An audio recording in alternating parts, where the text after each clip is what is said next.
সম্প্রতি দেশ জুড়ে ভাইরাল হচ্ছে নিট এক্সাম স্ক্যামের খবর।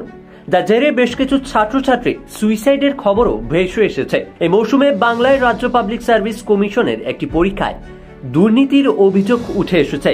সেই অভিযোগের ভিত্তিতে নদিয়ায় তল্লাশি চালালো রাজ্য পুলিশের গোয়েন্দা বিভাগ। সেখান থেকে দুজনকে গ্রেফতার করা হয়েছে। সিআইডি সূত্রে খবর, ধৃতদের মধ্যে একজন ওই ঘটনার মাস্টারমাইন্ড ছিল। তার পরিকল্পনায় হয়েছিল ওই দুর্নীতি। অভিযুক্তের কাছ থেকে 11টি মোবাইল ফোন এবং একাধিক ব্যাংকের পাসবইও উদ্ধার করা হয়েছে। সম্প্রতি অভিযোগ উঠে রাজ্য খাদ্য দফতরের ফুড এসআই পদে নিয়োগের পরীক্ষায় জালিয়াতি করা হয়েছে। পরীক্ষার হলে পরীক্ষার্থীদের SMS এর মাধ্যমে প্রশ্নের উত্তর পাঠানো হয়েছে বলে অভিযোগ। কলকাতা হাইকোর্টের নির্দেশে তদন্তে নেমেছে সিআইডি। এরপরেই তল্লাশি চালিয়ে নদিয়ায় কল্যাণী থেকে গ্রেফতার করা হয় শঙ্কর বিশ্বাসকে, যে ছিল ধৃতদের এক এবং এই জালিয়াতির একজন কাণ্ডারি।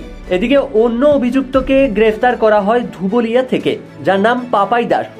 কলকাতার সার্ভে পার্ক থানায় দায়ের হয়েছিল একটি মামলা। সেই সূত্র ধরেই এই দুজনকে গ্রেফতার করা হয়েছে। ব্যুরো রিপোর্ট, ক্যালকলিং টিভি, কলকাতা।